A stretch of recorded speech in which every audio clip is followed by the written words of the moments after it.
There we go. The ferry. Right, Bob. Go on now. Right.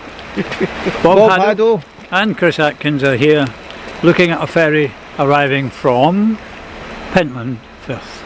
And me, Dave the Rave, roving the rock. Dave's the film star. Oh, and we've got some lights on. There we are. Great, that is good. I can see who I'm talking to. And you two are both long-time residents here? Yes, and we've been involved with ferries for many years, I think. Is that right, Chris?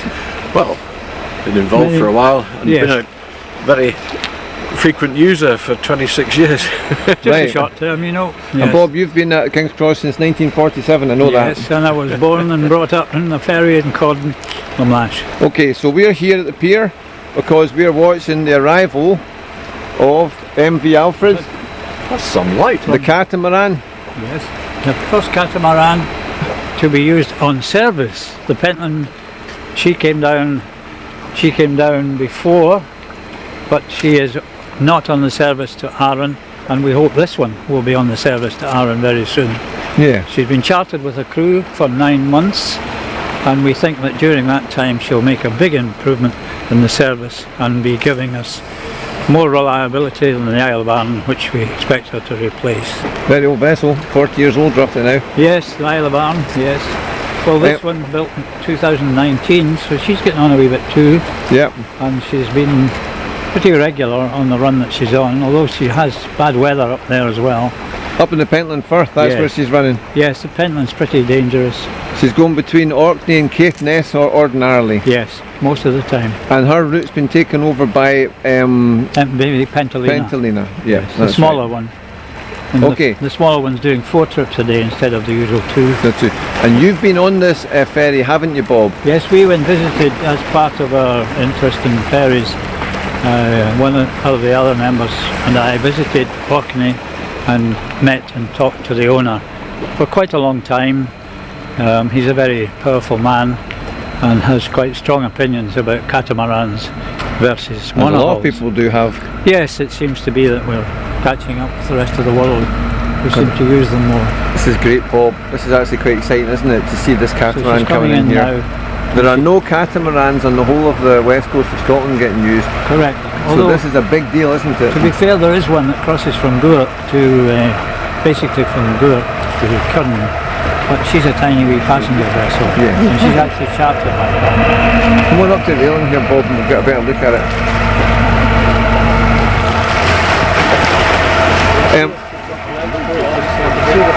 Isn't that wonderful? And the reflections in the water as well, it looks magnificent.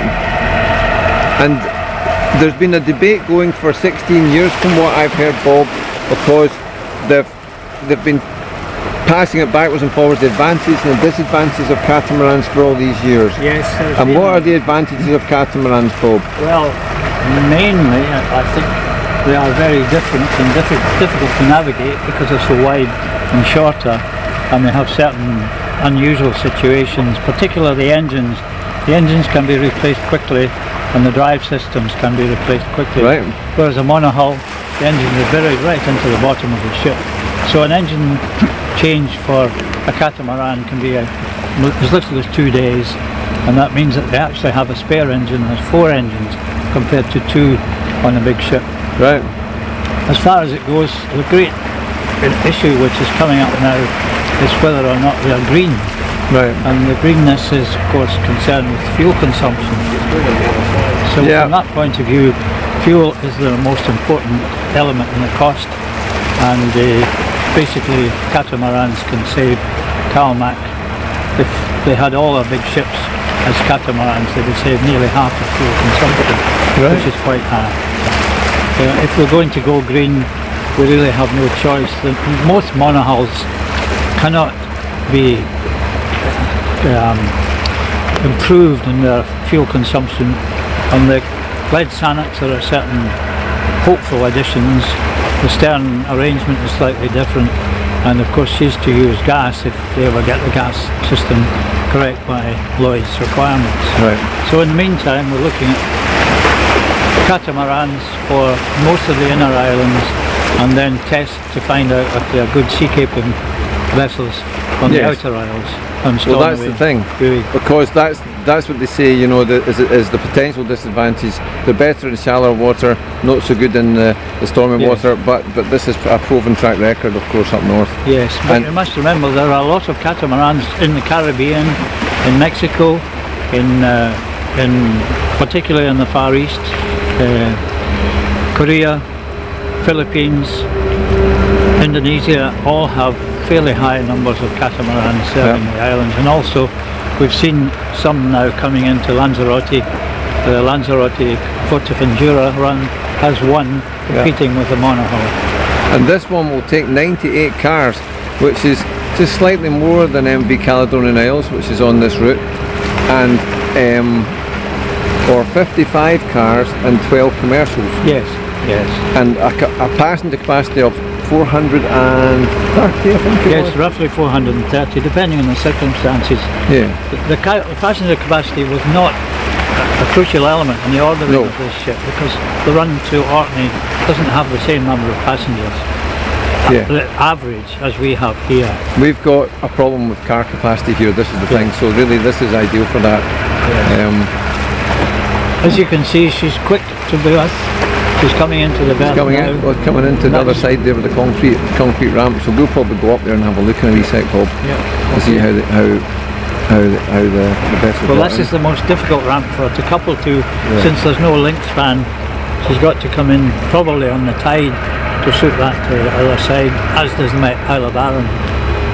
And she's been this vessel's been chartered for 9 months for 9 million with crew. Yes, it's a very different charter from the normal marine charter, which is called a bareboat charter. Bare bones, that's right. Heard of that. And this one means that the owner, for his 9 million, has to provide everything: Everything. crew, maintenance, painting, food, accommodation, and Calmac simply have the ship at their disposal. Yes. As in All inclusive. All inclusive. So it's not really just a rental price for a vessel. No way. There's a lot more involved Yes. there. Especially if there's any breakdowns. right. It's a major amount of nosy people around, does it? Bob, who are you? I'm just dictating this. I forgot. So what we were saying, Bob, this vessel would cost it did cost 16 million to build in Vietnam in 2019, but it would cost 25 million now approximately if it was built in Europe, Yes, oh yes. which isn't comparatively very expensive, is it? No, I think in a way, the way that they're constructed means there can be savings in cost wherever they're built. Yeah. But the argument is always Far East prices, same with your cars, Far East prices versus European prices. Yeah. The design is a design made really by a Scotsman in Australia who sets up the business of designing catamarans. Yeah. Yeah. Well, it's nice to see it seems to be in. So we go around the other side, Bob, and have a look. Where's Chris? Is he there? Okay, here we are. Just watching the door coming down. It's an absolutely perfect time to test. behind the gate, please. Okay, mate. You can see now that the boat is lying almost in the same height as the gangway would be. Just a little bit of slope. It's quite a short ramp from the ferry. This is great to see, isn't it? We're getting a look right in the ferry now. Yes, the main problem with this ferry, of course, is that you have to go on and come around once you're on board. That's right. Right up through the supports for the deck.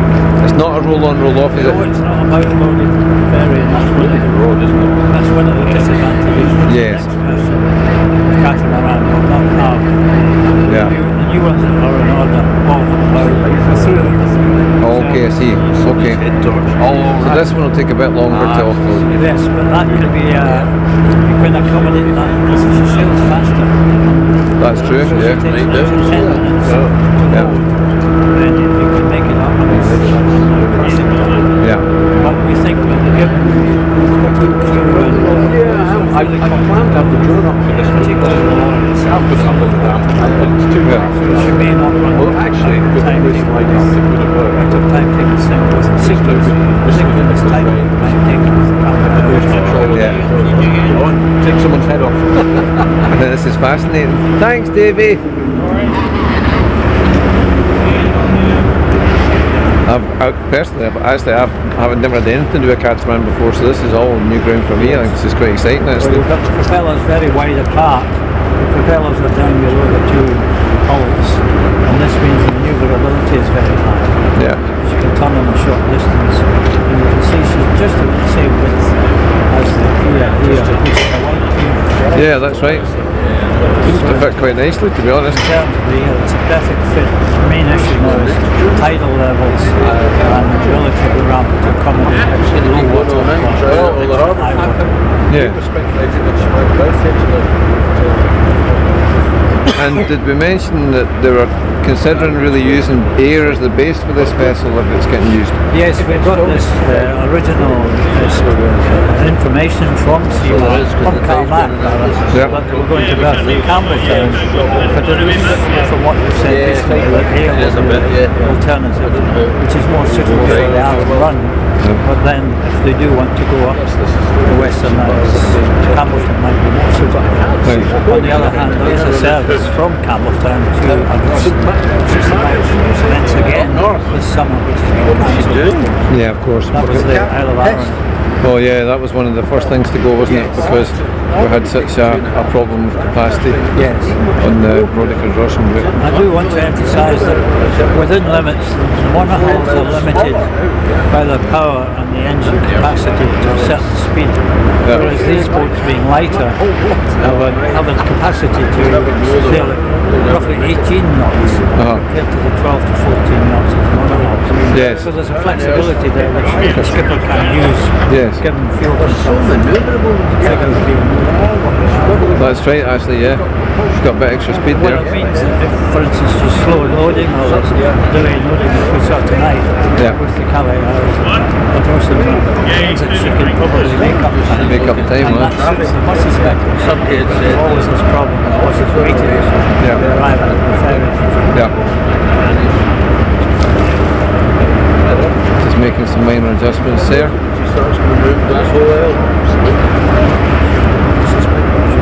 It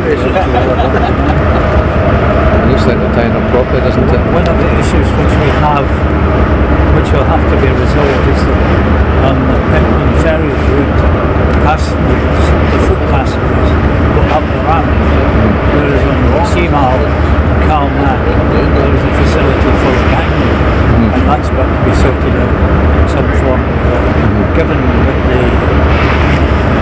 the natural use of the new facility at Brodick means that wheelchairs particularly are easy to load on the Calais Isles and the Isle of Arran, whereas it may be here that we've got problems to get them to the passenger accommodation. Oh, there it's going. Okay. Oh, there's the ramp going down fully now.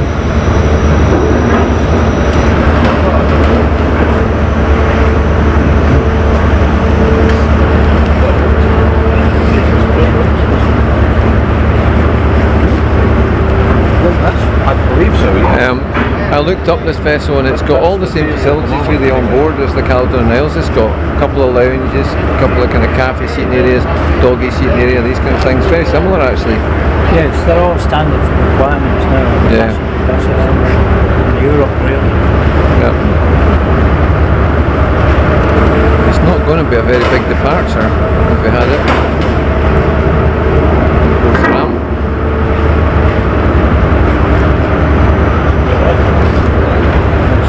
And this was a long journey it made to come down here. It's been travelling all day. It's been following it on Marine AIS. I would draw your attention to the different half. The ramp is in two halves. Yeah, also it is, yeah. See that? One half is a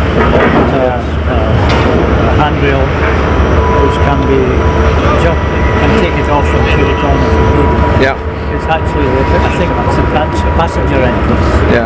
So you load passengers at the same time as you load cars and trucks. Alright, okay. I see what you're saying there, yeah. That's standard procedure in many countries. Okay. Where there's no gangways. Yes. It's not segregated. Very much less tight. Yeah, so just everybody just They walk on beside the they walk on beside the car. There's a real staff duty to ensure that nobody wanders around. Yeah. And what time are we at, Bob, here now? It's about 11 at night or something like that? 11, it's got a nice one. Yeah.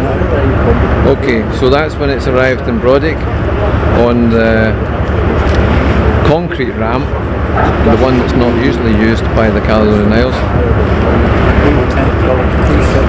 The cruise ship, that's right, the cruise ship ramp, the one that the Waverley comes in on when it comes. And they have admissions for small cruise ships to come in here. Yeah. The one that we get here is too big.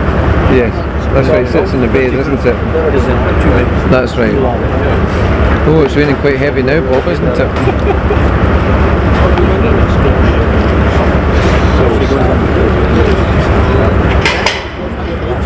Yeah. Well, it was a good idea not going for a beauty sleep, going to bed early tonight, Bob, was it? Well, It was nice to come out here. to come out here and see a ship arriving, even if it's quite wet. And it gives you something to do apart from watching telly, which is a good thing. You saw this vessel going past King's Cross because that's where you live. Yes, of course. We're following it. Earnestly to see it coming. Yeah. It's a unique event. Yeah, it is a unique event. And I was watching at the centre of Waiting Bay as well. Yes. And it made us panic a little bit, didn't it? Because Yes. it was going quite fast past the village. It seemed that it might overtake us on our journey to Brodick. So we were a wee bit of a rush to get here, but actually we just timed it perfectly in the end, didn't we? As you can see, the deck is quite wet. Yes. Openness of the deck. That's right, it's an open deck, yeah, that's right. Oh, now there's another thing, because, well, that helps with the ventilation on the deck, of Well, course. again, and it has a bearing trucks. Yeah, there's kind of things you can, Careful with the headroom for the trucks. Yes. They're not the one where they are the side if they're high. yes, that's right, The trucks all concentrate in the centre. in the centre. And that's why they're talking about it being able to take 55 cars and 12 commercials, because the 55 are going to go down the two lanes on each side, isn't it? 2 lanes down each side, and then you've got this massive central part which is open to the air with no height restriction at all, because you're coming straight back out the way you went on. So that's actually quite good, isn't it? Generally, the trucks back on, and then the Back on, right. Okay. You know the rest of us. Quite right too. It's a pity she's got a broken ankle, she'd be here too. Actually, it doesn't actually travel on the ferry, and that's what happened in the Isle of Arran. Right. One of those trucks. There's something quite appealing about it. White double hull. Right. Okay. Miserable conditions for these guys. Having said that, we're standing in it as well, Bob, so we're not getting away with it. There's a few other people here quite keen to see this as well. Still t-shirt weather, David. That's right, you're in t-shirt, aren't you? Supposed to be. Well There's done. no need for a jacket just yet. That's because you're the hardy one of the bunch. You're the hardy soldier. It was better when we came out though. Rains in Pentland as well, so Yes, well they're definitely getting plenty of rain up there, don't Something they? quite appealing about that boat, Bob. Yeah, I quite like it. but I do see a gangway. I'm not quite sure how that will work for us. That's right, I was told there was a gangway coming off. But isn't that a crew gangway? Couldn't say. Probably a few I think it is, it's not very substantial. And they've got a big heavy rope on there, so I think they're tying up for the night, that's what I think. I think they've done it. Right. We'll have to be here early in the morning, David, in case she runs away before we Well, I'm just glad we were here when they finally arrived, you know. We've been talking about things for such a long time, the Pentalina as well. Finally something's come. And it's going to stay for 9 months. Yeah, that's right. And the thing is, this could change everything, because if they're happy with this, we could get more of them. So this is, yeah, this is good. This is going to be groundbreaking. This is a make or break, isn't it? Months back, David Uncle Gilbert visited Orkney or Shetland. Where is it they're into? Orkney. Orkney. Yes, Orkney. And he left up there, and it was quite a rough day, and he never felt it. Because these two hulls, Oh yes, You have a stable. different- yeah, Yeah. they are very stable. Yeah. You don't feel the rough weather It's a much. different motion altogether. Totally, yeah. I have heard that it's done very well up there. In fact, it's more reliable than the mono hulls that are up there. Yeah. much more. It's got a good track record. Yeah, they do. The shipping company has a good track record of running in heavy weather. Yeah. Okay. Do you think that's us then? Have you seen it? I think so. We're going to get soaked. There we go. Time to go home. Yeah.